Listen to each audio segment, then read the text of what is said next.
ಪ್ರೀತಿಯ ವಿದ್ಯಾರ್ಥಿಗಳೇ, ತಮ್ಮೆಲ್ಲರಿಗೂ ರಚನೆಗಳು ಅಧ್ಯಯನದ 2ನೇ ವಿಡಿಯೋಕ್ಕೆ ಸ್ವಾಗತ.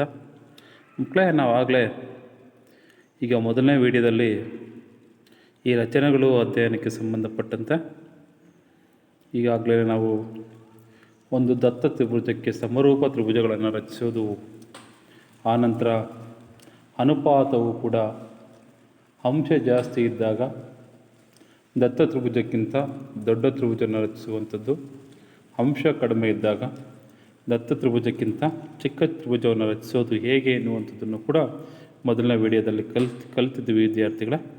ಈಗ ನಾವು ರಚನೆಗಳು ಚಾಪ್ಟರ್ನ ಮತ್ತೊಂದು ಮುಖ್ಯವಾಗಿರುವಂಥ ಒಂದು ಅಧ್ಯಯನ. ಈ ಅಧ್ಯಯನದಲ್ಲಿ ನಮಗೆ ಬೇಕಾಗಿರುವಂಥದ್ದು, ಈ ರಚನೆಗಳು ಅಧ್ಯಯನದಲ್ಲಿ ನಾನು ಆಗಲೇ ಮೊದಲನೇ ಕ್ಲಾಸಲ್ಲಿ ನಿಮ್ಗೆ ತಿಳಿಸ್ಕೊಟ್ಟ ಹಾಗೆ ರಚನೆಗಳು ಅಧ್ಯಯನದಿಂದ ನಮಗೆ ಕನಿಷ್ಠ 5 ರಿಂದ 6 ಅಂಕಗಳ ಈ ಪ್ರಶ್ನೆಗಳನ್ನು ಕೇಳ್ಬೋದು. ಅದರಲ್ಲಿ 2 ಅಂಕದ ಒಂದು ಪ್ರಶ್ನೆ ಮತ್ತು 3 ಅಂಕದ ಒಂದು ಪ್ರಶ್ನೆ, ಅಥವಾ 2 ಅಂಕದ ಒಂದು ಪ್ರಶ್ನೆ ಮತ್ತು 4 ಅಂಕದ ಪ್ರಶ್ನೆ ಬರ್ಬೋದು ಅನ್ನುವಂಥದ್ದನ್ನು ಕೂಡ ನಾವೆಲ್ಲರೂ ಕೂಡ ಕಲ್ತಿದ್ವಿ ವಿದ್ಯಾರ್ಥಿಗಳೇ. ಈಗ ನಾವೇನು ಮಾಡ್ತಾಯಿದ್ವಿ ಅಂತಂದರೆ, ಮುಖ್ಯವಾಗಿ 2 ರಚನೆಗಳು ತುಂಬ ಮುಖ್ಯವಾಗಿರುವಂಥ ರಚನೆಗಳು. ಒಂದನೇದು ದತ್ತ ತ್ರಿಭುಜಕ್ಕೆ ಸಮರೂಪ ತ್ರಿಭುಜವನ್ನು ರಚಿಸುವಂಥದ್ದು, ಎರಡನೇದು ಬಾಹ್ಯ ಬಿಂದುವಿನಿಂದ ವೃತ್ತಕ್ಕೆ ಒಂದು ಜೊತೆ ಸ್ಪರ್ಶಗಳನ್ನು ರಚಿಸುವಂಥದ್ದು. ವಿದ್ಯಾರ್ಥಿಗಳೇ, ತುಂಬ ಮುಖ್ಯವಾಗಿರುವಂಥದ್ದು ಬಾಹ್ಯ ಬಿಂದುವಿನಿಂದ ವೃತ್ತಕ್ಕೆ ಒಂದು ಜೊತೆ ಸ್ಪರ್ಶಗಳನ್ನು ರಚಿಸುವುದು ಹೇಗೆ ಎನ್ನುವಂಥದ್ದನ್ನು ಈ ದಿನ ನಾವು ಈ ತರಗತಿಯಲ್ಲಿ ಕಲಿತಾ ಹೋಗೋಣ. ಮೊದಲನೇದಾಗಿ ನೀವು ಈ ರಚನೆಗಳು ಅಧ್ಯಯನಕ್ಕೆ ಈ ವಿಡಿಯೋಕ್ಕಿಂತ ಮೊದಲು ಎಲ್ಲರೂ ಕೂಡ ಈ ರಚನೆಗಳ ಅಧ್ಯಯನಕ್ಕೆ ಬೇಕಾಗಿರುವಂಥ ಸ್ಕೇಲು, ಪೆನ್ಸಿಲು, ಕೈವಾರ, ಅನಂತರ ನಿಮಗೆ ರಬ್ಬರು, ಇವೆಲ್ಲವೂ ಏನೇನು ಬೇಕಾಗಿರುವಂಥ ಎಲ್ಲ ಮೆಟೀರಿಯಲ್ಲು, ಶಾರ್ಪ್ನರು ಏನೇನು ಬೇಕೋ ಅವೆಲ್ಲವನ್ನು ಕೂಡ ನೀವು ತಗೊಂಡಿಟ್ಕೊಳ್ಳಿ. ನೆಕ್ಸ್ಟು ಹೆಡ್ಲೈನ್ನ ಇಲ್ಲಿಂದ ಸ್ಟಾರ್ಟ್ ಮಾಡಿ ಇವತ್ತಿನ ಕ್ಲಾಸನ್ನು ಬಾಹ್ಯ ಬಿಂದುವಿನಿಂದ ವೃತ್ತಕ್ಕೆ ಒಂದು ಜೊತೆ ಸ್ಪರ್ಶಕಗಳನ್ನು ರಚಿಸುವುದು. ಮುಖ್ಯವಾಗಿ ನಿಮ್ಗೆ ಬೇಕಾಗಿರುವಂಥ ಹೆಡ್ಲೈನ್ಸನ್ನು ಬರ್ಕೊಳ್ಳಿ ವಿದ್ಯಾರ್ಥಿಗಳೇ. ಬಾಹ್ಯ ಬಿಂದುವಿನಿಂದ ವೃತ್ತಕ್ಕೆ ಒಂದು ಜೊತೆ ಸ್ಪರ್ಶಗಳನ್ನು ರಚಿಸುವುದು ಹೇಗೆ ಎನ್ನುವಂಥದ್ದನ್ನು ಈ ದಿನ ನಾವು ಈ ತರಗತಿಯಲ್ಲಿ ಕಲಿತಾ ಹೋಗೋಣ. ಅದಕ್ಕೆ ಸಂಬಂಧಪಟ್ಟಾಗೆ ಒಂದು ಉದಾಹರಣೆ ಲೆಕ್ಕವನ್ನು ಕೂಡ ಕಲಿಯೋಣ. ಉದಾಹರಣೆ 1 ಲೆಕ್ಕವನ್ನು ಬರ್ಕೊಳ್ಳಿ ಎಲ್ಲರೂ ಕೂಡ. ಉದಾಹರಣೆ 1, 6 ಸೆಂಟಿಮೀಟರ್ ತ್ರಿಜ್ಯದ ಒಂದು ವೃತ್ತವನ್ನು ಎಳೆಯಿರಿ.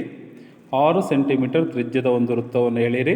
ಇದರ ಕೇಂದ್ರದಿಂದ 10 ಸೆಂಟಿಮೀಟರ್ ದೂರದ ಒಂದು ಬಿಂದುವಿನಿಂದ ವೃತ್ತಕ್ಕೆ ಒಂದು ಜೊತೆ ಸ್ಪರ್ಶಕಗಳನ್ನು ರಚಿಸಿ ಅಂತ ಪ್ರಶ್ನೆಯನ್ನು ಕೇಳಿದ್ದಾರೆ. ಅರ್ಥ ಆಗಿದೆ ಅಲ್ವಾ? 6 ಸೆಂಟಿಮೀಟರ್ ಒಂದು ವೃತ್ತವನ್ನು ಎಳೆಯಿರಿ. ಇದರ ಕೇಂದ್ರದಿಂದ 10 ಸೆಂಟಿಮೀಟರ್ ದೂರದ ಬಿಂದುವಿನಿಂದ ವೃತ್ತಕ್ಕೆ ಒಂದು ಜೊತೆ ಸ್ಪರ್ಶಕಗಳನ್ನು ರಚಿಸಿ ಅಂತ ಕೊಟ್ಟಿದ್ದಾರೆ ವಿದ್ಯಾರ್ಥಿಗಳೇ. ಲೆಕ್ಕವನ್ನು ನೀಟಾಗಿ ಬರ್ಕೊಳ್ಳಿ. ಈ ಲೆಕ್ಕವನ್ನು ಏನು ಮಾಡಬೇಕು ಅಂತಂದರೆ ವಿದ್ಯಾರ್ಥಿಗಳೇ, ನಿಮಗೆ ಎಕ್ಸಾಮಲ್ಲಿ ನಿಮಗೆ ವಾರ್ಷಿಕ ಪರೀಕ್ಷೆಯಲ್ಲಿ ಅಥವಾ ಎಕ್ಸಾಮ್ಗಳಲ್ಲಿ ಕೇಳಿದಾಗ ಒಂದು ಸರಿ ಏನು ಮಾಡಬೇಕು ಅಂತಂದರೆ, ಲೆಕ್ಕವನ್ನು ನೀಟಾಗಿ ಓದುವಂಥ ಅಭ್ಯಾಸವನ್ನು ಬೆಳೆಸ್ಕೋಬೇಕು. ಓದನ್ನು ಅರ್ಥೈಸ್ಕೋಬೇಕು. ಅರ್ಥೈಸ್ಕೊಂಡ್ಮೇಲೆ ಹೇಗೆ ಕೊಟ್ಟಿದ್ದಾರೆ, ಏನೇನನ್ನು ಕೊಟ್ಟಿದ್ದಾರೆ, ನಾವು ಹೇಗೆ ಅದನ್ನು ರಚನೆ ಮಾಡಬೇಕು, ಹೇಗೆ ನಾವು ಅದನ್ನು ರಚಿಸಬೇಕು ಅನ್ನೋದ್ರ ಬಗ್ಗೆ ಯೋಚನೆ ಮಾಡಬೇಕಾಗುತ್ತೆ. ವಿದ್ಯಾರ್ಥಿಗಳ ಮೊದಲು ಬರ್ಕೊಳ್ಳಿ. ಕೊಟ್ಟಿರುವಂಥದ್ದು ವೃತ್ತದ ತ್ರಿಜ್ಯವನ್ನು ಕೊಟ್ಟಿದ್ದಾರೆ.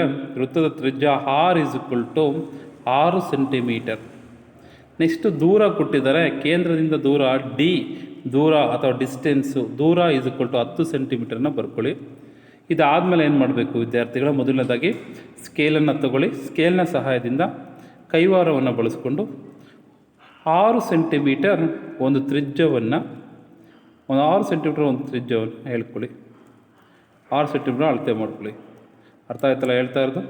ನೆಕ್ಸ್ಟ್ ಕೈವಾರದಿಂದ ಒಂದು ಕೇಂದ್ರ ಬಿಂದುವನ್ನು ತಗೊಂಡು 6 ಸೆಂಟಿಮೀಟರ್ ತ್ರಿಜ್ಯದ ಒಂದು ವೃತ್ತವನ್ನು ರಚಿಸಿ. 6 ಸೆಂಟಿಮೀಟರ್ ತ್ರಿಜ್ಯದ ಒಂದು ವೃತ್ತವನ್ನು ರಚಿಸಿ. ನಾನು ಆಗಲೇ ತೋರಿಸ್ತಾ ಇದ್ದೀನಲ್ವ, 6 ಸೆಂಟಿಮೀಟರ್ ತ್ರಿಜ್ಯದ ಒಂದು ವೃತ್ತವನ್ನು ರಚಿಸಿ. ಆ ನಂತರ ಏನು ಮಾಡಬೇಕು ಅಂದರೆ, ಸ್ಕೇಲನ್ನು ತಗೊಂಡು ಕೇಂದ್ರದಿಂದ 10 ಸೆಂಟಿಮೀಟರ್ ದೂರವನ್ನು ರಚಿಸಬೇಕು. ಸ್ಕೇಲ್ನ ಸಹಾಯದಿಂದ 10 ಸೆಂಟಿಮೀಟರ್ ದೂರವನ್ನು ಎಳೀರಿ. ಸ್ಕೇಲನ್ನು ಸಹಾಯವನ್ನು ಪಡ್ಕೊಂಡು ಕೇಂದ್ರದಿಂದ 10 ಸೆಂಟಿಮೀಟರ್ ದೂರವನ್ನು ಎಳೀರಿ. ಇದಾಗಿದೆ ಅಲ್ವಾ, 10 ಸೆಂಟಿಮೀಟರ್ ದೂರ ಹೇಳಿದ್ರಲ್ವ. ಆದಮೇಲೆ ಇವಾಗ ಅದಕ್ಕೆ ಹೆಸರನ್ನು ಕೊಡ್ತಾ ಹೋಗೋಣ. ಕೇಂದ್ರ ಬಿಂದುವನ್ನು O ಅಂತ ಕೊಡಿ, ಬಾಹ್ಯ ಬಿಂದುವನ್ನು P ಅಂತ ಕೊಡಿ ವಿದ್ಯಾರ್ಥಿಗಳೇ.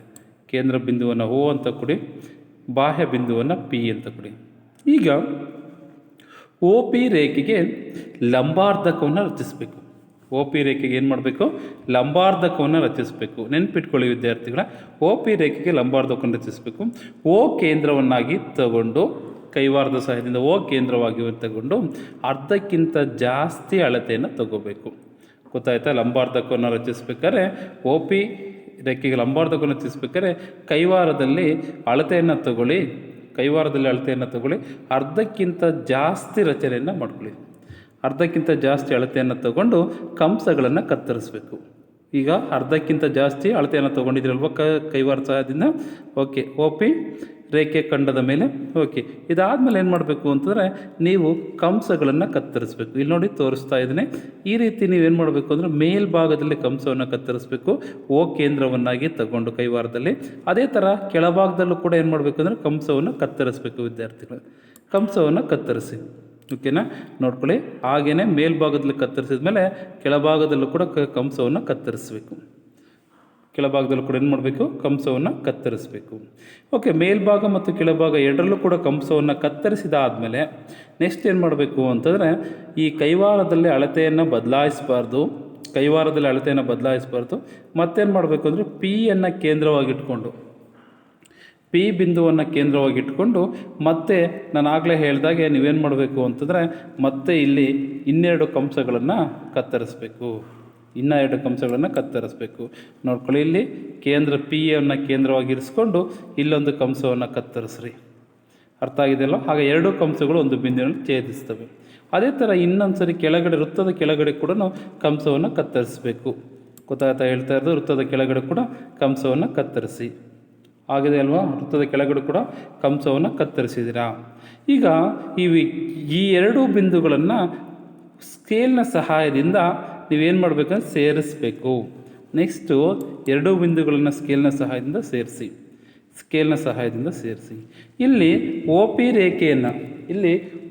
ರೇಖೆಯನ್ನು ನಿಮ್ಮ ಎಳೆದಿರುವಂಥ ಲಂಬಾರ್ಧಕ ರೇಖೆ ಯಾವ ಬಿಂದುವಿನಲ್ಲಿ ಛೇದಿಸಿದೆಯೋ ಅದನ್ನು ಮಧ್ಯ ಬಿಂದು M ಅಂತ ಕೊಡಿ. ಮಿಡ್ ಪಾಯಿಂಟ್, ಅದಕ್ಕೆ M ಅಂತ ಕರಿತೇವೆ. M ಅಂತ ಕೊಡಿ. ಓಕೆನಾ? ಇಲ್ಲಿ ನೋಡ್ಕೊಳ್ಳಿ, OM ಅನ್ನು ತ್ರಿಜ್ಯವಾಗಿ ತಗೊಳ್ಳಿ. ಕೈವಾರದ ಸಹಾಯದಿಂದ OM ಅನ್ನು ಏನು ಮಾಡಬೇಕು ಅಂತಂದರೆ ತ್ರಿಜ್ಯವಾಗಿ ತಗೊಂಡು M ಅನ್ನು ಕೇಂದ್ರವಾಗಿಟ್ಕೊಂಡು O ಬಿಂದುವಿನ ಮೂಲಕ ಮತ್ತೊಂದು ವೃತ್ತವನ್ನು ರಚಿಸಿ. ಅರ್ಥ ಆಗ್ತಿದೆ ಅಲ್ವಾ? M ಅನ್ನು ಕೇಂದ್ರವಾಗಿಟ್ಕೊಂಡು O ಬಿಂದುವಿನ ಮೂಲಕ ಏನು ಮಾಡಬೇಕು ಅಂತಂದರೆ ಮತ್ತೊಂದು ವೃತ್ತವನ್ನು ರಚಿಸಬೇಕು ವಿದ್ಯಾರ್ಥಿಗಳೇ. ಮತ್ತೊಂದು ವೃತ್ತವನ್ನು ರಚಿಸಿ. ಓಕೆನಾ? ನೋಡಿ, M ಅನ್ನು ಕೇಂದ್ರವಾಗಿಟ್ಕೊಂಡು O ಬಿಂದುವಿನಲ್ಲಿ ನೆಕ್ಸ್ಟ್ ಮೂಲಕ O ಮತ್ತು P ಬಿಂದುವಿನ ಮೂಲಕ ಮತ್ತೊಂದು ವೃತ್ತವನ್ನು ರಚಿಸಿದ್ದೀವಿ. ವಿದ್ಯಾರ್ಥಿಗಳೇ, ಇಲ್ಲಿ ಮೊದಲನೇ ವೃತ್ತವನ್ನು C1 ಅಂತ ಕೊಟ್ಕೊಳ್ಳಿ, ವೃತ್ತ 1. ಇದು ಎರಡನೇ ವೃತ್ತವನ್ನು C2 ಅಂದ್ಕೊಳ್ಳಿ, ಅದನ್ನು ವೃತ್ತ 2. ಇಲ್ಲಿ ನಿಮಗೆ ನೀಲಿ ಬಣ್ಣದ ವೃತ್ತ ಕಾಣ್ತಾ ಇದೆ ಅಲ್ವಾ? ಈ ನೀಲಿ ಬಣ್ಣದ ವೃತ್ತ, ಮೊದಲನೇ ವೃತ್ತ ಕಪ್ಪು ಬಣ್ಣದ ವೃತ್ತವನ್ನು ಯಾವ ಬಿಂದುಗಳಲ್ಲಿ ಛೇದಿಸಿದೆ ಅನ್ನೋದನ್ನು ನೋಟ್ ಮಾಡ್ಕೊಳ್ಳಿ. ಅದಕ್ಕೆ ನೀವು ಪಾಯಿಂಟ್ಗಳನ್ನು ಕೊಡಿ, ಅದಕ್ಕೆ ಹೆಸರನ್ನು ಕೊಡಿ. ನೋಡ್ಕೊಳ್ಳಿ, ಇದೊಂದು ಬಿಂದು, ನೆಕ್ಸ್ಟ್ ಇದೊಂದು ಬಿಂದು. ಅರ್ಥ ಆಗಿದೆ ಅಲ್ವಾ ಹೇಳ್ತಾ ಇರೋದು? ಇವೆರಡು ಬಿಂದುಗಳನ್ನು ನೀವು P ಮತ್ತು Q ಅಂತ ಕೊಡಿ. ನೋಡ್ಕೊಳ್ಳಿ, ಇದನ್ನು P ಕೊಟ್ಟಿದ್ರಲ್ಲ, Q ಮತ್ತು R. ಈ R ಬಿಂದುವಿಗೆ P ಇಂದ ಏನು ಮಾಡಬೇಕು ಅಂತ ಒಂದು ಸ್ಪರ್ಶಕವನ್ನು ಎಳೆಯಬೇಕು. R ಬಿಂದುವಿಗೆ P ಬಿಂದುವಿನಿಂದ ಒಂದು ಸ್ಪರ್ಶಕವನ್ನು ಎಳೆಯಿರಿ. R ಬಿಂದುವಿಗೆ P ನಿಂದ ಸ್ಪರ್ಶಕವನ್ನು ಸ್ಕೇಲ್ನ ಸಹಾಯದಿಂದ ಪಡ್ಕೊಂಡು ಎಳೀರಿ. ಅದೇ ಥರ P ಬಿಂದುವಿನಿಂದ Q ಬಿಂದುವಿಗೆ ಇನ್ನೊಂದು ಸ್ಪರ್ಶಕವನ್ನು ಎಳೀರಿ. ಗೊತ್ತಾಯ್ತಾ ಹೇಳ್ತಾ ಇರೋದು? ಅರ್ಥ ಆಗುತ್ತಿದೆ ಅಲ್ವಾ? ಇವಾಗ ಏನು ಮಾಡಬೇಕು? P ಬಿಂದುವಿಂದ ಮತ್ತು Q ಬಿಂದುವಿಗೆ ಇನ್ನೊಂದು ಸ್ಪರ್ಶಕವನ್ನು ಎಳೀರಿ. ಹಾಗೆಯೇ QO ಮತ್ತು ORಗಳನ್ನು ಸೇರಿಸಬಹುದು. QO ಮತ್ತು ORಗಳನ್ನು ಕೂಡ ನೀವು ಸೇರಿಸ್ಬೋದು ವಿದ್ಯಾರ್ಥಿಗಳೇ. ನೋಡ್ಕೊಳ್ಳಿ, Qವನ್ನು ಸೇರಿಸಿದ್ದೀವಿ, ಅದೇ ಥರ ಈಗ ORಗಳನ್ನು ಕೂಡ ಸೇರಿಸ್ತಾ ಇದ್ದೀವಿ. Qವನ್ನು ಸೇರಿಸ್ತಾ ಇದ್ದೀವಿ, ಅದೇ ಥರ ಇವಾಗ ಏನು ಮಾಡ್ತಿದ್ದೀವಿ ಅಂತಂದರೆ ORಗಳನ್ನು ಸೇರಿಸ್ತಾ ಇದ್ದೀವಿ. ವಿದ್ಯಾರ್ಥಿಗಳೇ, ಈ ರೀತಿ ನಮಗೆ ಬೇಕಾಗಿರುವಂಥ ಸ್ಪರ್ಶಗಳನ್ನು ರಚಿಸ್ಬೋದು. ಬಾಹ್ಯ ಬಿಂದುವಿನಿಂದ ನಮಗೆ ಬೇಕಾಗಿರುವಂಥ ಸ್ಪರ್ಶಗಳನ್ನು ರಚಿಸ್ಬೋದು. ಇಲ್ಲಿ ನಾವು ಬಾಹ್ಯ ಬಿಂದುವಿನಿಂದ ರಚಿಸಿದಂಥ ಸ್ಪರ್ಶಗಳು ಯಾವ್ಯಾವು ಅಂತಂದರೆ P, Q ಮತ್ತು ಪಿ ಹಾರುಗಳು ಬಾಹ್ಯ ಬಿಂದುವಿನಿಂದ ವೃತ್ತಕ್ಕೆ ಎಳೆದಂಥ ಸ್ಪರ್ಶಕಗಳಾಗಿವೆ. ಬಾಹ್ಯ ಬಿಂದುವಿನಿಂದ ವೃತ್ತಕ್ಕೆ ಎಳೆದಂಥ ಸ್ಪರ್ಶಕಗಳಾಗಿವೆ. ಇಲ್ಲಿ ನೀವು ಉತ್ತರವನ್ನು ಬರ್ಕೊಳ್ಳಿ. ಪಿ ಕ್ಯೂ ಮತ್ತು ಪಿ ಆರ್ಗಳು ಸ್ಪರ್ಶಕಗಳು. ಒಂದು ಜೊತೆ ಸ್ಪರ್ಶಕಗಳು ಯಾವ್ಯಾವು ಅಂತಂದರೆ ಪಿ ಕ್ಯೂ ಮತ್ತು ಪಿ ಆರ್ಗಳು ಒಂದು ಜೊತೆ ಸ್ಪರ್ಶಕಗಳು. ಆಗಿದೆ ಅಲ್ವ ವಿದ್ಯಾರ್ಥಿಗಳೇ? ಈಗ ನಿಮಗೆಲ್ರಿಗೂ ಅರ್ಥ ಆಗಿದೆ ಅಲ್ವಾ? ಇದೇ ರೀತಿಯ ನೀವು ಸ್ಪರ್ಶಗಳನ್ನು ಕೂಡ ರಚಿಸಬೇಕಾಗುತ್ತೆ. ರಚಿಸ್ತೀರಲ್ವಾ? ಓಕೆ, ಧನ್ಯವಾದಗಳು. ನೆಕ್ಸ್ಟು ನಾವು ಇನ್ನೊಂದು ಬಾಹ್ಯ ಬಿಂದುವಿನಿಂದ ವೃತ್ತಗಳನ್ನು ಸ್ಪರ್ಶಿಸುವಂಥ ಇನ್ನೊಂದು ರೀತಿಯ ವಿಭಿನ್ನವಾಗಿರುವಂಥ ಲೆಕ್ಕವನ್ನು ನೋಡ್ತಾ ಹೋಗೋಣ. ಓಕೆ, ನೆಕ್ಸ್ಟು ಎರಡನೇ ಲೆಕ್ಕ, ಬಾಹ್ಯ ಬಿಂದುವಿನಿಂದ ವೃತ್ತಕ್ಕೆ ಒಂದು ಜೊತೆ ಸ್ಪರ್ಶಕಗಳನ್ನು ರಚಿಸುವಂಥದ್ದು. ಮೊದಲನೇ ಪ್ರಶ್ನೆಯನ್ನು ಬರ್ಕೊಳ್ಳಿ. 4 ಸೆಂಟಿಮೀಟರ್ ತ್ರಿಜ್ಯವಿರುವ ವೃತ್ತ ರಚಿಸಿ ಮತ್ತು ಸ್ಪರ್ಶಕಗಳ ನಡುವಿನ ಕೋನ 60 ಡಿಗ್ರಿ ಇರುವಂತೆ ವೃತ್ತಕ್ಕೆ ಒಂದು ಜೊತೆ ಸ್ಪರ್ಶಕಗಳನ್ನು ರಚಿಸಿ.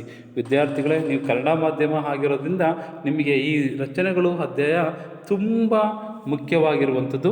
5ರಿಂದ 6 ಅಂಕಗಳನ್ನು ಈಸಿಯಾಗಿ ಗಳಿಸ್ಕೋಬಹುದು.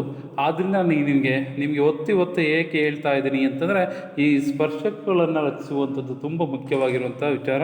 ಅದನ್ನು ನೀವು ಎಲ್ಲರೂ ಕೂಡ ಕಲಿತ್ರೆ ಈಸಿಯಾಗಿ ಕೂಡ ಪಾಸ್ ಆಗ್ಬೋದು ಮತ್ತು ಸ್ಕೋರು ಕೂಡ ಮಾಡ್ಕೋಬೋದು ವಿದ್ಯಾರ್ಥಿಗಳೇ. ಆದ್ದರಿಂದ ನಿಮಗೆ ಹೇಳ್ತಾ ಇದ್ದೀನಿ ನಾನು, ಇವುಗಳನ್ನು ಈಸಿಯಾಗಿ ಕಲಿತಾ ಹೋಗ್ಬೋದು. ಲೆಕ್ಕವನ್ನು ಬರ್ಕೊಳ್ಳಿ.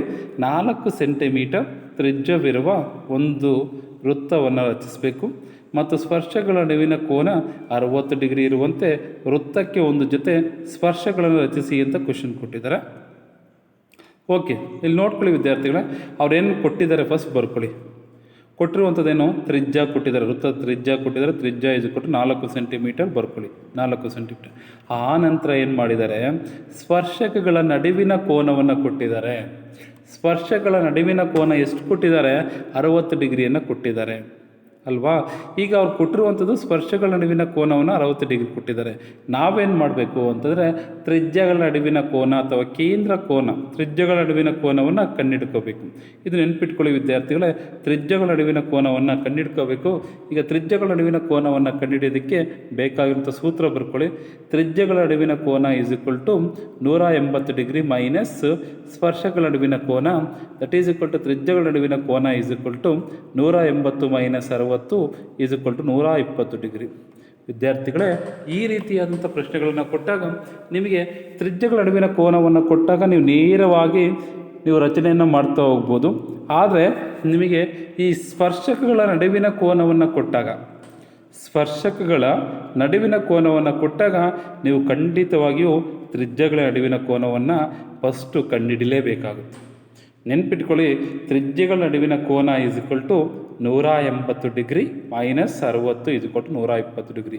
ಯಾವುದು ಅಂತಂದರೆ 180 ಡಿಗ್ರಿನಲ್ಲಿ ಈ ಸ್ಪರ್ಶಕಗಳ ನಡುವಿನ ಕೋನವನ್ನು ಕಳೆದ್ರೆ ನಿಮಗೆ ತ್ರಿಜ್ಯಗಳ ನಡುವಿನ ಕೋನ ಸಿಗುತ್ತೆ. ಅದು ಎಷ್ಟಿರುತ್ತೆ ಅಂತಂದರೆ ತ್ರಿಜ್ಯಗಳ ನಡುವಿನ ಕೋನ 120 ಡಿಗ್ರಿ ಇರುತ್ತೆ. ಇದು ನೀವು ಲೆಕ್ಕವನ್ನು ಮಾಡೋದಕ್ಕಿಂತ ಮೊದಲು ನೀವು ಎಲ್ಲವನ್ನು ಕೂಡ ಮಾಡ್ಕೋಬೇಕು. ರಚನೆಗಿಂತ ಮೊದಲು ಇವೆಲ್ಲವನ್ನು ಕೂಡ ಮಾಡ್ಕೋಬೇಕು. ಇದಾದಮೇಲೆ ನೆಕ್ಸ್ಟ್ ಏನು ಮಾಡಬೇಕು ವಿದ್ಯಾರ್ಥಿಗಳೇ ಅಂತಂದರೆ, ಈಗ ರಚನೆಯನ್ನು ಪ್ರಾರಂಭಿಸಬೇಕು. ಆ ಪ್ರಾರಂಭದಲ್ಲಿ ಮೊದಲೇನು ಮಾಡಬೇಕು ಅಂತಂದರೆ ಸ್ಕೇಲ್ನ ಸಹಾಯದಿಂದ ಕೈವಾರವನ್ನು ತಗೊಂಡು 4 ಸೆಂಟಿಮೀಟರ್ ತ್ರಿಜ್ಯ ಕೊಟ್ಟಿದ್ರಲ್ವ, 4 ಸೆಂಟಿಮೀಟರ್ ಅಳತೆಯನ್ನು ತಗೊಳ್ಳಿ. ನೇರವಾಗಿ 4 ಸೆಂಟಿಮೀಟರ್ ಅಳತೆಯನ್ನು ತಗೊಳ್ಳಿ ವಿದ್ಯಾರ್ಥಿಗಳೇ. ಅರ್ಥ ಆಗಿದೆ ಅಲ್ವಾ? 4 ಸೆಂಟಿಮೀಟರ್ ಅಳತೆಯನ್ನು ತಗೊಳ್ಳಿ. ಈ 4 ಸೆಂಟಿಮೀಟರ್ ಅಳತೆಯನ್ನು ತಗೊಂಡ್ಮೇಲೆ ನೀವೇನು ಮಾಡಬೇಕು ಅಂತಂದರೆ ಒಂದು ಬಿಂದುವನ್ನು ಕೇಂದ್ರವಾಗಿರಿಸಿ ನೀವು 4 ಸೆಂಟಿಮೀಟರ್ ಅಳತೆ ಒಂದು ವೃತ್ತವನ್ನು ರಚಿಸಬೇಕು. 4 ಸೆಂಟಿಮೀಟರ್ ಒಂದು ವೃತ್ತವನ್ನು ರಚಿಸಬೇಕು. ನೋಡ್ಕೊಳ್ಳಿ, ಇಲ್ಲಿ ನಾವು ಓನ ಒಂದು ಕೇಂದ್ರ ಬಿಂದುವನ್ನು ತಗೊಂಡು 4 ಸೆಂಟಿಮೀಟರ್ ಒಂದು ವೃತ್ತವನ್ನು ರಚಿಸ್ತಾ ಇದ್ದೀವಿ. ನೀವು ರಚನೆ ಮಾಡಿ. ಓಕೆನಾ? 4 ಸೆಂಟಿಮೀಟರ್ ವೃತ್ತವನ್ನು ರಚನೆ ಮಾಡಿದರೆ ಎಲ್ಲರೂ? ಓಕೆ, 4 ಸೆಂಟಿಮೀಟರ್ ವೃತ್ತವನ್ನು ರಚಿಸಿ. ಓಕೆ, ಈ ವೃತ್ತ ಆದಮೇಲೆ ನೆಕ್ಸ್ಟ್ ಏನು ಮಾಡಬೇಕು ಅಂತಂದರೆ ಒಂದು ತ್ರಿಜ್ಯವನ್ನು ಎಳ್ಕೊಳ್ಳಿ. ಯಾವುದೇ ಬಿಂದುವಿಗಾಗಲಿ, ವೃತ್ತದ ಯಾವುದೇ ಬಿಂದುವಿನಲ್ಲಿ ನೀವು ಒಂದು ತ್ರಿಜ್ಯವನ್ನು ಎಳ್ಕೋಬೋದು ವಿದ್ಯಾರ್ಥಿಗಳೇ. ಎಲ್ಲಿ ಎಳ್ಕೋಬೇಕು ಅಂತ ನೀವು ವೃತ್ತಕ್ಕೆ ಯಾವುದೇ ಬಿಂದುವಿಗೆ ಕೇಂದ್ರದಿಂದ ಎಳ್ಕೋಬೋದು. ಯಾವುದೇ ಬಿಂದುವಿಗೆ ನಾನು ಇವಾಗ ಸ್ಕೇಲ್ನ ಸಹಾಯದಿಂದ ಇಲ್ಲಿ ಏನು ಮಾಡ್ತಾ ಇದ್ದೀನಿ ಅಂತಂದರೆ ಒಂದು ತ್ರಿಜ್ಯವನ್ನು ಎಳ್ಕೊಳ್ತಾ ಇದ್ದೀನಿ ವಿದ್ಯಾರ್ಥಿಗಳ. ತ್ರಿಜ್ಯ ಆಯಿತು, ಇವಾಗ ನಮಗೆ ಗೊತ್ತಿದೆ ತ್ರಿಜ್ಯಗಳ ನಡುವಿನ ಕೋನ ಎಷ್ಟು ಡಿಗ್ರಿ ಇರಬೇಕು ಅಂತಂದರೆ 120 ಡಿಗ್ರಿ ಇರಬೇಕು. ನಾವು ತ್ರಿಜ್ಯಗಳನ್ನು ಫಸ್ಟ್ ರಚಿಸಬೇಕು. ತ್ರಿಜ್ಯಗಳ ನಡುವಿನ ಕೋನ ಎಷ್ಟು ಡಿಗ್ರಿ ಇರಬೇಕು ಅಂತ 120 ಡಿಗ್ರಿ ಇರಬೇಕು. ಇದನ್ನು ನೆನ್ಪಿಟ್ಕೊಳ್ಳಿ ತುಂಬ ಈಸಿಯಾಗಿ. ತ್ರಿಜ್ಯಗಳ ನಡುವಿನ ಕೋನ ಎಷ್ಟು ಡಿಗ್ರಿ ಇರಬೇಕು? 120 ಡಿಗ್ರಿ ಇರಬೇಕು. ಗೊತ್ತಾಗಿದೆ ಅಲ್ವಾ? 120 ಡಿಗ್ರಿ ಇರಬೇಕು. ಈ 120 ಡಿಗ್ರಿ ಇರುವಂಥ 120 ಡಿಗ್ರಿ ಇರುವಂಥ ತ್ರಿಜ್ಯವನ್ನು ರಚಿಸ್ಕೋಬೇಕು. ಓಕೆ, ಇದಾದಮೇಲೆ ತ್ರಿಜ್ಯವನ್ನು ರಚನೆ ಆದಮೇಲೆ ನೆಕ್ಸ್ಟ್ ಏನು ಮಾಡಬೇಕು ಅಂತಾರೆ, ಕೋನ ಮಾಪಕವನ್ನು ತಗೋಬೇಕು. ಕೋನ ಮಾಪಕವನ್ನು ತಗೊಂಡು ನೋಡಿ, ನಾನು ಇಲ್ಲಿ ಯಾವ ರೀತಿ ತೋರಿಸಿದ್ದೀನೋ ಅದೇ ಥರ ನೋಡ್ಕೊಳ್ಳಿ. ಇಲ್ಲಿ ಕೇಂದ್ರದಲ್ಲಿ ಗೊತ್ತಾಯ್ತು, ಕೋನ ಮಾಪಕದ ಕೇಂದ್ರ ಬಿಂದುವನ್ನು ಇಟ್ಕೊಂಡು ಗೊತ್ತಾಯ್ತು ಹೇಳ್ತು 120 ಡಿಗ್ರಿ ಅಳತೆಯನ್ನು ತಗೊಳ್ಳಿ. ನೀವು ನೋಡಿಲ್ಲಿ ರೇಖೆ ಯಾವ ಕಡೆ ಇದೆ ಆ ಕಡೆಯಿಂದ ಎಣಿಸ್ತಾ ಹೋಗಬೇಕು. 0, 10, 20, 30, 40, 50, 60, 70, 80, 90, 100, 110, 120, 120 ಈ ಬಿಂದುವಿಗೆ ನೀವೇನು ಮಾಡ್ಕೋಬೇಕು ಅಂತಂದರೆ ಒಂದು ಗೊತ್ತಾಯ್ತು ಗುರ್ತನ್ನು ಮಾಡ್ಕೋಬೇಕು. ಒಂದು ಪಾಯಿಂಟನ್ನು ಇಟ್ಕೊಂಡು ಗುರ್ತು ಮಾಡ್ಕೋಬೇಕು. ಅದು 120 ಡಿಗ್ರಿ. ಆ 120 ಡಿಗ್ರಿ ಸರಿ ಹೊಂದುವಂತೆ ಏನು ಮಾಡಬೇಕು ವಿದ್ಯಾರ್ಥಿಗಳು ಅಂತಂದರೆ ಮತ್ತೊಂದು ತ್ರಿಜ್ಯವನ್ನು ರಚಿಸಬೇಕು. 120 ಡಿಗ್ರಿ ಅಳತೆ ಆದಮೇಲೆ ಅದನ್ನು ಗುರ್ತು ಮಾಡ್ಕೊಂಡಿರ್ತೀರಲ್ವ, ನೋಡಿ ಗುರ್ತು ಮಾಡ್ಕೊಂಡಿರೋ ಅದೇ ಬಿಂದುವಿಗೆ ನೇರವಾಗಿ ಏನು ಮಾಡಬೇಕಂದ್ರೆ ಮತ್ತೊಂದು ತ್ರಿಜ್ಯವನ್ನು ರಚಿಸಬೇಕು ಸ್ಕೇಲ್ನ ಸಹಾಯದಿಂದ. ಹೇಳ್ಕೊಂಡ್ರಾ? ಈಗ ತ್ರಿಜ್ಯಗಳ ನಡುವಿನ ಕೋನ ಎಷ್ಟು ಡಿಗ್ರಿ ಇದೆ? 120 ಡಿಗ್ರಿ ಇದೆ. ನೆನ್ಪಿಟ್ಕೊಳ್ಳಿ, ತ್ರಿಜ್ಯಗಳ ನಡುವಿನ ಕೋನ 120 ಡಿಗ್ರಿ ಆಯಿತು. ಇದಾದಮೇಲೆ ಏನು ಮಾಡ್ಕೋಬೇಕು ವಿದ್ಯಾರ್ಥಿಗಳೇ ಅಂತಂದರೆ ಹೆಸರನ್ನು ಕೊಡಿ. ಕೇಂದ್ರವನ್ನು O, ಒಂದು ತ್ರಿಜ್ಯವನ್ನು A, ಇನ್ನೊಂದು ತ್ರಿಜ್ಯವನ್ನು B ಅಂತ ಕೊಡಿ ವಿದ್ಯಾರ್ಥಿಗಳೇ. ಒಂದು ವೃತ್ತ ಕೇಂದ್ರವನ್ನು O ಅಂತ ಕೊಡಿ, ವೃತ್ತ ಕೇಂದ್ರಕ್ಕೆ O ಅಂತ ಕೊಡಿ. ಇನ್ನೊಂದು ತ್ರಿಜ್ಯವನ್ನು A ಅಂತ ಕೊಡಿ, ಇನ್ನೊಂದು ತ್ರಿಜ್ಯವನ್ನು B ಅಂತ ಕೊಡಿ. ನೋಡ್ಕೊಳ್ಳಿ, ಎಯನ್ನು ಕೇಂದ್ರವಾಗಿಟ್ಕೊಂಡು ನೋಡಿ, ನಿಮ್ಮ ತ್ರಿಜ್ಯ ಎಷ್ಟಿರುತ್ತೋ ಅದರಲ್ಲಿ ಅರ್ಧಕ್ಕಿಂತ ಜಾಸ್ತಿ ತಗೊಳ್ಳಿ.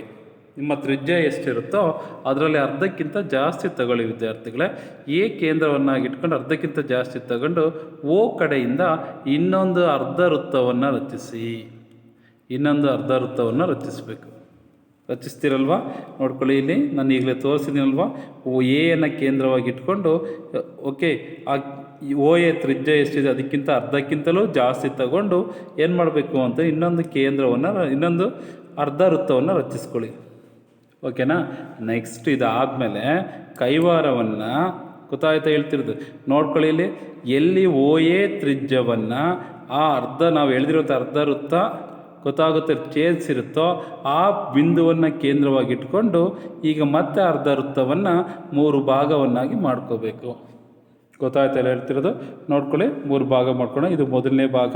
ಇನ್ನೆಷ್ಟು ಮೊದಲನೇ ಭಾಗ ಏನು ಮಾಡಿದ್ವಲ್ಲ, ಈ ಅರ್ಧ ವೃತ್ತವನ್ನು ಏನು ಕತ್ತರಿಸಿದ್ವಲ್ಲ, ಅರ್ಧ ವೃತ್ತವನ್ನು ಕತ್ತರಿಸಿದಂಥ ಕಂಸದ ಮೇಲೆ ನೀವು ಮತ್ತೆ ಕೈವಾರದ ಕೇಂದ್ರವನ್ನಾಗಿಟ್ಕೊಂಡು ಈ ಅರ್ಧ ವೃತ್ತ ಹೆಂಗೆ ಕತ್ತರಿಸಿದ್ವಲ್ಲ ಈ ಕತ್ತರಿಸಿದ ಕಂಸದ ಮೇಲೆ ಕೈವಾರವನ್ನು ಕೇಂದ್ರವಾಗಿಟ್ಕೊಂಡು ಮತ್ತೆ ಏನು ಮಾಡಬೇಕು ಅಂತಂದರೆ ಮತ್ತೆ ಇನ್ನೊಂದು ಕಂಸವನ್ನು ಕತ್ತರಿಸಬೇಕು.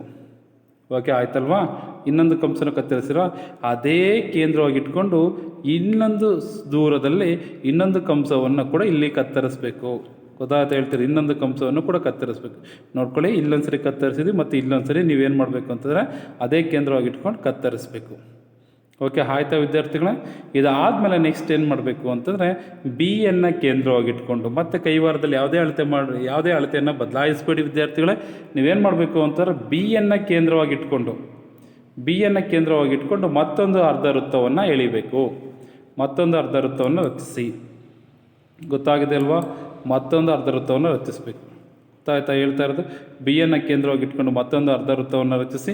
ಆ ಅರ್ಧ ವೃತ್ತ ಆದಮೇಲೆ ನೆಕ್ಸ್ಟ್ ಏನು ಮಾಡಬೇಕು ಅಂತಂದರೆ ಗೊತ್ತಾಯ್ತು ಹೇಳ್ತೀವಿ. ಇವಾಗ ಮೊದಲು ಯಾವ ಥರ ಮಾಡಿದ್ರೋ ಅದೇ ಥರನೇ ಇಲ್ಲೂ ಕೂಡ ಏನು ಮಾಡ್ತಾಯಿದ್ದೀರಿ, ಮತ್ತೆ ಇಲ್ಲಿ ಕೇಂದ್ರದಲ್ಲಿ ಇಟ್ಕೊಂಡು ಒಂದು ಸರಿ ಕಟ್ ಮಾಡ್ತಾಯಿದ್ರಿ, ಮತ್ತೆ ಇನ್ನೊಂದು ಸರಿ ಇಟ್ಕೊಂಡು ಇಲ್ಲಿ ಕಟ್ ಮಾಡ್ತಿದ್ರಿ. ಅರ್ಧ ವೃತ್ತವನ್ನು 3 ಭಾಗ ಮಾಡ್ತಾಯಿದ್ದೀರಾ. ನೆನ್ಪಿಟ್ಕೊಳ್ಳಿ ವಿದ್ಯಾರ್ಥಿಗಳೇ. ಮತ್ತೊಂದು ಸರಿ ಏನು ಮಾಡ್ತೀರಾ ಅಂತಂದರೆ ಅರ್ಧ ವೃತ್ತವನ್ನು ಮತ್ತೆ 3 ಭಾಗ ಮಾಡ್ತಾಯಿದ್ದೀರಾ. ಇಲ್ಲಿ ನೋಡ್ಕೊಳ್ಳಿ, ಬಿಯನ್ನು ಕೇಂದ್ರವಾಗಿ ಇಟ್ಕೊಂಡಿರಿ ಮತ್ತು ಅರ್ಧಕ್ಕಿಂತ ಕಡಿಮೆ ತೊಗೊಂಡಿದ್ರಲ್ವ ಅದಕ್ಕೊಂದು ಅರ್ಧ ವೃತ್ತವನ್ನು ಕೂಡ ರಚನೆ ಮಾಡಿದ್ದೀರಾ. ನೆಕ್ಸ್ಟು ಇಲ್ಲಿ OB ಮೇಲೆ ಕೇಂದ್ರವನ್ನಾಗಿ ತಗೊಂಡು ಒಂದು ಭಾಗವನ್ನು ಕಂಸವನ್ನು ಕತ್ತರಿಸಿದಿರ ಮತ್ತು ಅದೇ ಭಾಗದ ಮೇಲೆ ಮತ್ತೆ ಏನು ಮಾಡ್ತೀರಾ ಅಂತಂದರೆ ನೀವು ಕೇಂದ್ರವನ್ನಾಗಿ ಇಟ್ಕೊಂಡು ಕೈವಾರವನ್ನು ಕೇಂದ್ರವಾಗಿ ಇಟ್ಕೊಂಡು ಆ ಭಾಗದ ಮೇಲೆ ನೆಕ್ಸ್ಟ್ ಒಂದು ಭಾಗವನ್ನು ಕಟ್ ಮಾಡಿದ್ರೆ ಮತ್ತೆ ಇನ್ನೊಂದು ಭಾಗವನ್ನು ಇಲ್ಲಿ ಕಟ್ ಮಾಡಿದಿರ. ನೆನಪಾಯ್ತಾ ಹೇಳ್ತಾ ಇರೋದು? ಈಗೇನಾಗುತ್ತೆ ಅಂತಂದರೆ ಆ ಎರಡೆರಡು ಭಾಗಗಳು ಆದಮೇಲೆ ನಿಮಗೆ ಎ ಬಿಂದುವಿಗೆ ಒಂದು ರೇಖೆ ಸಿಗುತ್ತೆ, ಇನ್ನೊಂದು ಬಿ ಬಿಂದುವಿಗೆ ಇನ್ನೊಂದು ರೇಖೆ ಸಿಗುತ್ತೆ. ನೆನ್ಪಿಟ್ಕೊಳ್ಳಿ, ಎ ಬಿಂದುವಿಗೆ ಒಂದು ರೇಖೆ, ಬಿ ಬಿಂದುವಿಗೆ ಇನ್ನೊಂದು ರೇಖೆ ಸಿಗುತ್ತೆ. ಇಲ್ಲಿ ನೋಡ್ಕೊಳ್ಳಿ, ಇಲ್ಲಿ ಹೇಗೆ ಬಂತು ಅನ್ನೋದು ಪ್ರಶ್ನೆ ನಿಮ್ಗೆ ಅರ್ಥ ಇದೆ ಇಲ್ಲೋ ಗೊತ್ತಿಲ್ಲ ನನಗೆ. ಇಲ್ಲಿ ನೋಡ್ಕೊಳ್ಳಿ, ಇಲ್ಲಿ ಮತ್ತೆ ಎ ಕೇಂದ್ರವಾಗಿ ಇಟ್ಕೊಂಡು ಇಲ್ಲಿ ಕಟ್ ಮಾಡಿದ್ದೀರಾ, ಇಲ್ಲೊಂದು ಸರಿ ಕಟ್ ಮಾಡಿದಿರಿ, ಮತ್ತು ಇನ್ನೊಂದು ಸರಿ ಇಲ್ಲಿ ಕಟ್ ಮಾಡಿದ್ರೆ, ಮತ್ತೆ ಇಲ್ಲಿ ಕೈವಾರವನ್ನು ಇಟ್ಕೊಂಡು ಮತ್ತೆ ಇನ್ನೊಂದು ಸರಿ ಕಟ್ ಮಾಡಿದ್ರೆ ಎ ಬಿಂದುವಿಗೆ ಒಂದು ಸ್ಪರ್ಶಕವನ್ನು ಎಳೆಯುವಂಥ ಬಿಂದು ಸಿಗುತ್ತೆ. ಅರ್ಥ ಆಗಿದೆ ಅಲ್ವ ಹೇಳ್ತಾ ಇರೋದು? ಎ ಬಿಂದುವಿಗೆ ಏನಾಗಿದೆ, ನಿಮಗೆ ಒಂದು ಸ್ಪರ್ಶಕವನ್ನು ಎಳೆಯುವಂಥ ಬಿಂದು ಸಿಕ್ಕಿದೆ. ನೆಕ್ಸ್ಟ್ ಅದೇ ಥರ ಇಲ್ಲಿ ಏನು ಮಾಡಬೇಕು, ಮತ್ತು ಬಿಯನ್ನು ಕೇಂದ್ರವಾಗಿ ಇಟ್ಕೊಂಡು ಮತ್ತೆ ಇನ್ನೊಂದು ಅರ್ಧ ವೃತ್ತವನ್ನು ಎಳಿಬೇಕು. ಆ ಅರ್ಧ ವೃತ್ತವನ್ನು ಎಳೆದಾಗ ಏನಾಗುತ್ತೆ ಅಂತಂದರೆ ಮತ್ತೆ ನೀವು ಎರಡು ಕೇಂದ್ರ ಬಿಂದುವನ್ನು ಇಟ್ಕೊಂಡು ಒಂದು ಭಾಗ ಮತ್ತು ಇನ್ನೊಂದು ಭಾಗ, ಆ ಮೊದಲೇನು ಈ ಅರ್ಧ ವೃತ್ತವನ್ನು ಮಾಡಿದ್ರೆ ಅದೇ ಥರ ಮಾಡ್ತಾ ಬರ್ತೇವೆ. ಈ ಬಿಂದುವನ್ನು ಇಟ್ಕೊಂಡು ಮತ್ತೊಂದು ಸರಿ ಕತ್ತರಿಸ್ತಾ ಹೋಗ್ತೀವಿ, ಮತ್ತು ಈ ಬಿಂದುವನ್ನು ಇಟ್ಕೊಂಡು ಇನ್ನೊಂದು ಸರಿ ಕತ್ತರಿಸ್ತೀವಿ. ಆಗ ಬಿ ಬಿಂದುವಿಗೆ ಮತ್ತೊಂದು ಸ್ಪರ್ಶಕದ ಬಿಂದು ಸಿಗುತ್ತೆ. ಗೊತ್ತಾಗುತ್ತಲ್ಲ ಹೇಳ್ತೀವಿ. ಈಗ ಏನು ಮಾಡಬೇಕು ಅಂತಂದರೆ ಈ ಎ ಬಿಂದುವಿನ ಮೂಲಕ ಈ ಎ ಬಿಂದುವಿನ ಗೊತ್ತಾಗ್ತಿದೆ ಛೇದನ ಬಿಂದುವಿನ ಮೂಲಕ ಹೇಗೆ ಒಂದು ಸ್ಪರ್ಶಕವನ್ನು ಎಳಿಬೇಕು ಗೊತ್ತಾಗುತ್ತೆ ಹೇಳ್ತಾರೆ. ಅದೇ ಥರ ಬಿ ಬಿಂದುವಿನ ಮೂಲಕ ಬಿನ ಛೇದನ ಬಿಂದುವಿನ ಮೂಲಕ ಬಿ ಬಿಂದುವಿಗೆ ಮತ್ತೊಂದು ಸ್ಪರ್ಶಕವನ್ನು ಕೂಡ ಎಳಿಬೇಕು ವಿದ್ಯಾರ್ಥಿಗಳೇ. ಅರ್ಥ ಆಗಿದೆ ಅಲ್ವ ಹೇಳ್ತಾ ಇರೋದು? ಈ ರೀತಿ ಹೇಳಿದಾಗ ಏನಾಗುತ್ತೆ ಅಂದರೆ ಆ ಎರಡೂ ರೇಖೆಗಳು ಕೂಡ ಛೇದಿಸಬೇಕು. ನೋಡಿ, ಆ ಎರಡೂ ರೇಖೆಗಳು ಕೂಡ ಏನಾಗಬೇಕು, ಈ ಎರಡೂ ರೇಖೆಗಳು ಕೂಡ ಛೇದಿಸಬೇಕು. ಆ ಛೇದಿಸಿರುವಂಥ ಬಿಂದುಗಳು ಏನಿದಾವಲ್ವ, ಈ ರೇಖೆ ಹೇಗೆ ಛೇದಿಸುತ್ತೋ ಅದೇ ಥರ ಈ ರೇಖೆನ ಛೇದಿಸುತ್ತೆ. ಈ ಎರಡು ರೇಖೆಗಳು ಛೇದಿಸಿದಾಗ ಏನಾಗುತ್ತೆ ಅಂದರೆ ನಮಗೆ ಬೇಕಾಗಿರುವಂಥ ಒಂದು ಬಾಹ್ಯ ಬಿಂದುವಿನಿಂದ ಸ್ಪರ್ಶಗಳನ್ನು ರಚಿಸುವಂಥದ್ದು ಕೇಂದ್ರಗಳ ನಡುವಿನ ಕೋನ 120 ಡಿಗ್ರಿ ಇದೆ. ಇಲ್ಲಿ ಪಿ ಇಲ್ಲಿ ಎಷ್ಟಿರ್ತದೆ ಅಂತಾರೆ, ಸ್ಪರ್ಶಗಳ ನಡುವಿನ ಕೋನ 60 ಡಿಗ್ರಿ ಇರುತ್ತೆ. ಆ ಬಿಂದುವನ್ನು ನಾವು ಪಿ ಅಂತ ಕೊಡಿ. ಈಗ ನಮಗೆ ಸ್ಪರ್ಶಕಗಳು ಯಾವ್ಯಾವು ಅಂತಂದರೆ ಎ ಪಿ ಮತ್ತು ಬಿ ಪಿಗಳು ಸ್ಪರ್ಶಕಗಳಾಗಿವೆ. ಗೊತ್ತಾಯ್ತಾ ಹೇಳ್ತಿರೋದು? ಕೇಂದ್ರಗಳ ನಡುವಿನ ಕೋನ 120 ಡಿಗ್ರಿ ಮತ್ತು ಸ್ಪರ್ಶಕಗಳ ನಡುವಿನ ಕೋನ 60 ಡಿಗ್ರಿ ಇರುವಂಥ ಸ್ಪರ್ಶಕಗಳು ನಮಗೆ ಸಿಗ್ತವೆ. ವಿದ್ಯಾರ್ಥಿಗಳ ಇವೆರಡೂ ರಚನೆಗಳನ್ನು ನೀವು ಈಗಾಗಲೇ ಕಲ್ತಿದ್ದೀರಾ ಅಂತ ಅಂದ್ಕೊಂಡಿದ್ದೀನಿ. ಯಾಕಂದರೆ ಈ ವಿಡಿಯೋವನ್ನು ನೋಡಿದಾಗ ನಿಮಗೆ ಅರ್ಥ ಆಗಿದೆ ಅಂತ ಭಾವಿಸ್ತಾ ಇದ್ದೀನಿ. ಈಗ ನೆಕ್ಸ್ಟು ಇವೆರಡು ರಚನೆಗಳನ್ನು ಹೇಗೆ ನಾನು ಪ್ರತಿ ಹಂತವನ್ನು ವಿವರಿಸ್ತಾ ಹೋದ್ನೋ ಅದೇ ಥರ ನಿಮಗೆ ನೆಕ್ಸ್ಟು ಇಲ್ಲಿ 2 ಲೆಕ್ಕಗಳನ್ನು ಕೊಡ್ತಾ ಹೋಗ್ತೇನೆ. ಅವನ್ನು ಕೂಡ ನೀವು ಮಾಡ್ತಾ ಬರಬೇಕಾಗುತ್ತೆ. ನೀವೇ ಕೂಡ ಹಂತಗಳನ್ನು ಹೇಳ್ತಾ ಬರಬೇಕಾಗುತ್ತೆ.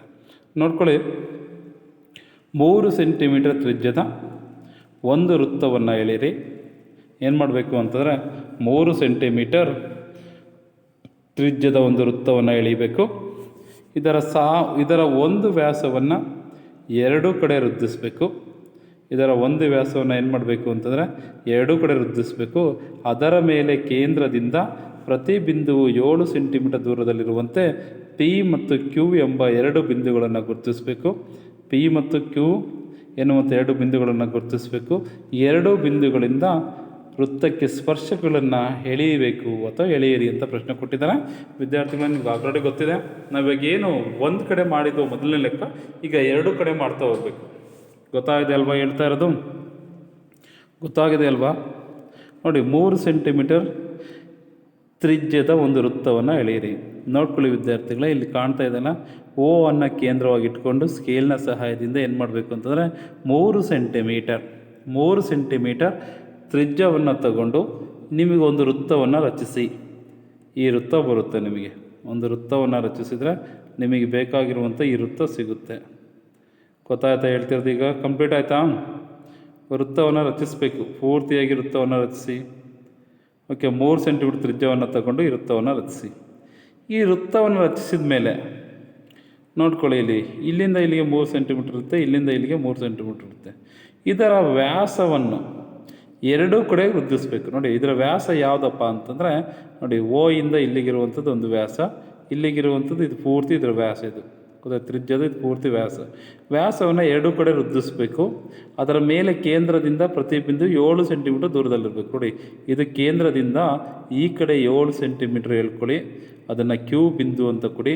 ಈಗ ಕೇಂದ್ರದಿಂದ ನೀವು ಈ ಕಡೆ ಏನು ಮಾಡಬೇಕು ಅಂದರೆ 7 ಸೆಂಟಿಮೀಟರ್ನ ಹೇಳ್ಕೊಳ್ಳಿ, ಅದನ್ನು ಪಿ ಬಿಂದು ಅಂತ ಕೊಡಿ. ಕೊಟ್ರಲ್ವಾ?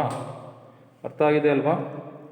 ಕೇಂದ್ರದಿಂದ ಏನು ಮಾಡಬೇಕು ಅಂತಂದರೆ ಕೇಂದ್ರದಿಂದ ಏನು ಮಾಡಬೇಕು, 7 ಸೆಂಟಿಮೀಟರ್ ಒಂದು ಕಡೆ ಅದನ್ನು ಪಿ ಬಿಂದು ಅಂತ ಕೊಡಿ, ಇನ್ನೊಂದು ಕಡೆ 7 ಸೆಂಟಿಮೀಟರ್ ಎಳ್ಕೊಳ್ಳಿ ಕೇಂದ್ರದಿಂದ, ಅದನ್ನು ಕ್ಯೂ ಬಿಂದು ಅಂತ ಕೊಡಿ. ಗೊತ್ತಾಯ್ತಾ ಹೇಳ್ತಿರೋದು? 2 ಬಿಂದುಗಳನ್ನು ಗುರುತಿಸಬೇಕು, ಅದನ್ನು ಪಿ ಅಂತ ಕೊಟ್ಕೊಳ್ಳಿ, ಇನ್ನೊಂದನ್ನು ಕ್ಯೂ ಅಂತ ಕೊಟ್ಕೊಳ್ಳಿ. ಈ 2 ಬಿಂದುಗಳ ಸ್ಪರ್ಶಗಳನ್ನು ರಚಿಸಬೇಕು. ಈಗ ಹೇಗೆ ಸ್ಪರ್ಶಗಳನ್ನು ರಚಿಸಬೇಕು ಅನ್ನೋದನ್ನು ನಾನು ಹೇಳ್ತಾ ಹೋಗ್ತೇನೆ. ನೀವೇನು ಮಾಡಬೇಕು ಅಂತಂದರೆ, ಈಗ ಮೊದಲು ಈ ಕಡೆ ಬನ್ನಿ. ಪಿ ಒ ರೇಖಾಖಂಡಕ್ಕೆ ಫಸ್ಟ್ ಏನು ಮಾಡಬೇಕು ಅಂತಂದರೆ, ನೀವು ಮಧ್ಯ ಬಿಂದು ಅಥವಾ ಮಧ್ಯ ರೇಖೆಯನ್ನು ಎಳ್ಕೋಬೇಕು. ಗೊತ್ತಾಯ್ತಾ ಹೇಳ್ತಿರೋದು? ಆಗೇನು ಮಾಡಬೇಕು, ಕೈವಾರವನ್ನು ತಗೊಂಡು ಪಿ ಬಿಂದುವನ್ನು ಕೇಂದ್ರವಾಗಿ ಇಡಿಸ್ಕೊಂಡು ಅರ್ಧಕ್ಕಿಂತ ಜಾಸ್ತಿ ತಗೊಂಡು ಮೇಲೆ ಮತ್ತು ಕೆಳಗೆ 2 ಕಡೆ ಕಂಸಗಳನ್ನು ರಚಿಸಬೇಕು. ಓಕೆ, ಆಯ್ತಾ? ಕಂಪ್ಲೀಟ್ ಆಯಿತಾ? ನೆಕ್ಸ್ಟು ಕೈವಾರವನ್ನು ಯಾವುದೇ ಅಳತೆ ಬದಲಾಯಿಸದೆ ಓ ಕ್ಯೂವನ್ನು ಕೇಂದ್ರವಾಗಿ ಇಟ್ಕೊಂಡು ಮತ್ತೆ ಅದೇ ಕಂಸದ ಒಂದಕ್ಕೊಂದು ಛೇದಿಸುವಂತೆ ಮತ್ತೆ 2 ಕಂಸಗಳನ್ನು ಮೇಲೆ ಕೆಳಗೆ ರಚಿಸಿ. ನೋಡಿ, ಇಲ್ಲೊಂದು ಪಾಯಿಂಟ್ ಸಿಗುತ್ತೆ, ಮತ್ತೆ ಇಲ್ಲೊಂದು ಪಾಯಿಂಟ್ ಸಿಗುತ್ತೆ. ಇವೆರಡೂ ಬಿಂದುಗಳನ್ನು, ಛೇದನ ಬಿಂದುಗಳನ್ನು ಸೇರಿಸಿ ನಿಮಗೆ ಏನಾಗುತ್ತೆ ಅಂತಂದರೆ ಒಂದು ಮಧ್ಯ ಬಿಂದು ಸಿಗುತ್ತೆ. ಅದನ್ನು ಎಮ್ ಅಂತ ಕೊಡಿ. ಒಂದು ಮಧ್ಯ ಬಿಂದು ಸಿಗುತ್ತೆ, ಅದನ್ನು ಎಮ್ ಅಂತ ಕೊಡಿ. ಓಕೆ, ಈಗೇನು ಮಾಡಬೇಕು ಅಂತ ಕೈವಾರವನ್ನು ತಗೊಂಡು ಈ ಎಮ್ ಬಿಂದುವನ್ನು ಕೇಂದ್ರವಾಗಿರಿಸ್ಕೊಂಡು ನೋಡಿ, ಓ ಎಮ್ ಪಿ ಅಥವಾ ಎಮ್ ಒ ಎರಡರಲ್ಲಿ ಯಾವುದಾದ್ರೂ ಒಂದು, ಎಮ್ ಪಿ ಅಥವಾ ಎಮ್ ಒ ಯಾವುದನ್ನು ಒಂದನ್ನು ತ್ರಿಜ್ಯವನ್ನಾಗಿ ತಗೋಬೇಕು. ತ್ರಿಜ್ಯವನ್ನಾಗಿ ತಗೊಂಡು ನೀವೇನು ಮಾಡಬೇಕು ಅಂತಂದರೆ ನೋಡಿ, ಒಂದು ವೃತ್ತವನ್ನು ರಚಿಸಬೇಕು. ಇಲ್ಲೇನು ಕಾಣ್ತಾ ಇದೆ ಡಾಟೆಡ್ ಲೈನ್ಸ್, ಈ ವೃತ್ತ ಸಿಗುತ್ತೆ ನಿಮಗೆ. ಒಂದು ವೃತ್ತವನ್ನು ರಚಿಸಿದ ವೃತ್ತವನ್ನು ನೋಡ್ಕೊಳ್ಳಿ. ಮೊದಲು ರಚಿಸಿದ ವೃತ್ತವನ್ನು C1 ಅಂತ ಕೊಟ್ಕೊಳ್ಳಿ, ಎರಡನೇ ವೃತ್ತವನ್ನು C2 ಅಂತ ಕೊಟ್ಕೊಳ್ಳಿ. ನೋಡಿ, C1 ವೃತ್ತವನ್ನು ಇಲ್ಲೇನು ಕಾಣ್ತಾ ಇದೆ ಅಲ್ವಾ, ಈ ಬಣ್ಣದ ವೃತ್ತವನ್ನು ಗೊತ್ತಾಗುತ್ತಾ ಹೇಳ್ತಿರೋದು? ಇಲ್ಲೇನು ಬ್ಲೂ ಕಲರ್ ಕಾಣ್ತಾ ಇದೆ ಅಲ್ವಾ, ಈ ಬ್ಲೂ ಕಲರ್ ವೃತ್ತವನ್ನು, ಇದೇನು ಗ್ರೇ ಕಲರ್ ಏನು ಕಾಣ್ತಾ ಇದೆ ಅಲ್ವಾ, ಇಲ್ಲಿ ಪಾಚಿ ಕಲರ್ ಕಾಣ್ತಾ ಇದೆ ಅಲ್ವಾ, ಈ ಪಾಚಿ ಕಲರ್ ವೃತ್ತ ಯಾವ್ಯಾವ ಬಿಂದುಗಳಲ್ಲಿ ಛೇದಿಸಿದೆ ಆ ಬಿಂದುಗಳನ್ನು ಗುರುತಿಸ್ಕೊಳ್ಳಿ. ಅದನ್ನು ಎ ಮತ್ತು ಬಿ ಅಂತ ಕೊಡಿ. ಈಗ ಪಿ ಬಿಂದುವಿನಿಂದ ಆ ವೃತ್ತಕ್ಕೆ ಸ್ಪರ್ಶಕಗಳನ್ನು ಎಳೆಯಿರಿ. ನೋಡಿ, ಪಿ ಎ ಮತ್ತು ಪಿ ಬಿ ಸ್ಪರ್ಶಕಗಳು. ಪಿ ಎ ಮತ್ತು ಪಿ ಬಿಗಳು ಏನಾಗಿದ್ದಾವೆ ಅಂತಂದರೆ ಸ್ಪರ್ಶಕಗಳು ಆಗಿದ್ದಾವೆ. ವಿದ್ಯಾರ್ಥಿಗಳ ಇದೇ ರೀತಿ ನೀವೇನು ಮಾಡಬೇಕು ಅಂತಂದರೆ, ಮತ್ತು ಓ ಕ್ಯೂ 7 ಸೆಂಟಿಮೀಟ್ರ್ ಇದೆ ಅಲ್ವಾ, ಓ ಕ್ಯೂವನ್ನು 7 ಸೆಂಟಿಮೀಟ್ರ್ ಹೇಳ್ಕೊಂಡಿದ್ದೀರಲ್ವಾ. ಇವಾಗ ಓ ಕ್ಯೂಗೆ ಮತ್ತೇನು ಮಾಡಬೇಕು ಅಂತಂದರೆ ನೀವು ಲಂಬಾರ್ಧಕವನ್ನು ಎಳ್ಕೋಬೇಕು. ಗೊತ್ತಾಯ್ತು? ಓ ಕ್ಯೂಗೆ ಲಂಬಾರ್ಧಕವನ್ನು ಎಳ್ಕೋಬೇಕು.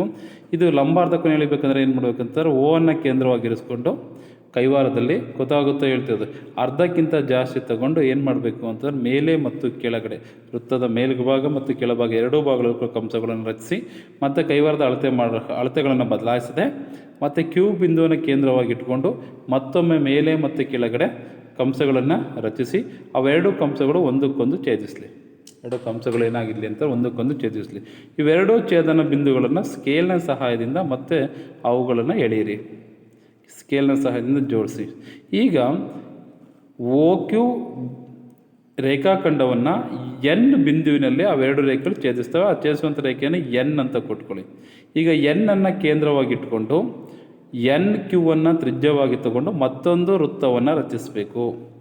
ಮತ್ತೊಂದು ವೃತ್ತವನ್ನು ರಚಿಸಿ. ಆಗಿದೆ ಅಲ್ವಾ? ಮತ್ತೊಂದು ವೃತ್ತವನ್ನು ರಚಿಸಿದ್ರಾ? ಓಕೆ, ಮತ್ತೊಂದು ವೃತ್ತವನ್ನು ರಚಿಸಬೇಕು.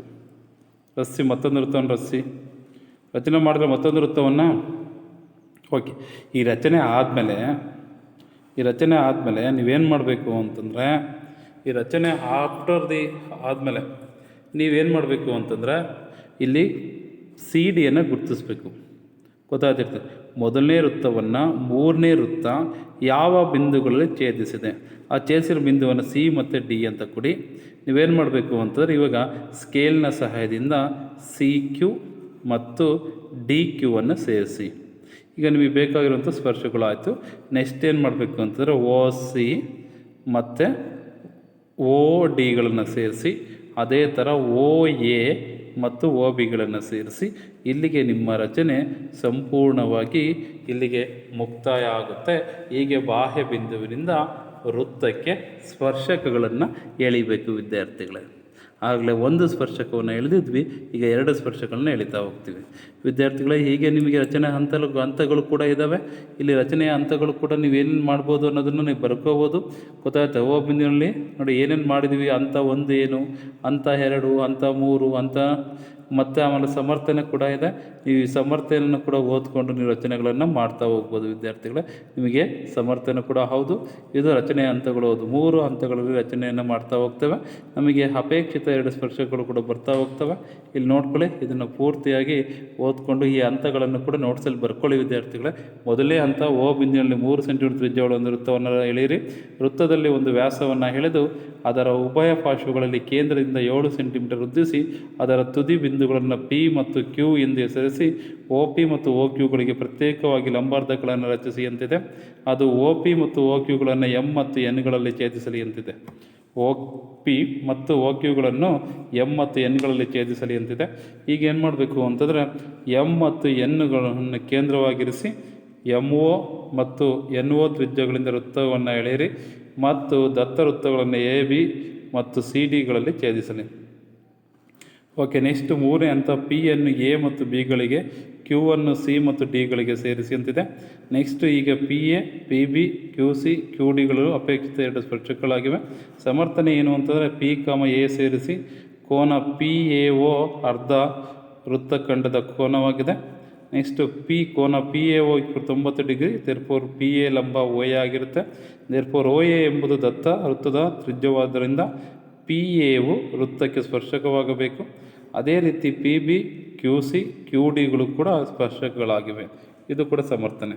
ವಿದ್ಯಾರ್ಥಿಗಳು, ಇದಾದಮೇಲೆ ನೆಕ್ಸ್ಟ್ ನಿಮಗೆ 2 ಮುಖ್ಯವಾಗಿ ಹೋಮ್ವರ್ಕನ್ನು ಕೊಡ್ತಾ ಇದ್ದೀನಿ. ಹೋಮ್ವರ್ಕಲ್ಲಿ ಮಾಡಿ. ಎ ಬಿ 8 ಸೆಂಟಿಮೀಟರ್ ಒಂದು ರೇಖಾಖಂಡವನ್ನು ಎಳೆಯಿರಿ. ಎಯನ್ನು ಕೇಂದ್ರವಾಗಿರಿಸಿ 4 ಸೆಂಟಿಮೀಟರ್ ತ್ರಿಜ್ಯದ ಒಂದು ವೃತ್ತವನ್ನು ರಚಿಸಿ ಮತ್ತು ಬಿಯನ್ನು ಕೇಂದ್ರವಾಗಿರಿಸಿ 3 ಸೆಂಟಿಮೀಟರ್ ತ್ರಿಜ್ಯದ ಮತ್ತೊಂದು ವೃತ್ತವನ್ನು ರಚಿಸಿ. ಪ್ರತಿ ವೃತ್ತಕ್ಕೆ ಮತ್ತೊಂದು ವೃತ್ತದ ಕೇಂದ್ರದಿಂದ ಸ್ಪರ್ಶಗಳನ್ನು ರಚಿಸಿ ಅಂತಿದೆ. ಓಕೆ, ಲೆಕ್ಕವನ್ನು ಬರ್ಕೊಳ್ಳಿ ನೀಟಾಗಿ. ಎ ಬಿ 8 ಸೆಂಟಿಮೀಟರ್ ಒಂದು ರೇಖಾಖಂಡವನ್ನು ಎಳೆಯಿರಿ.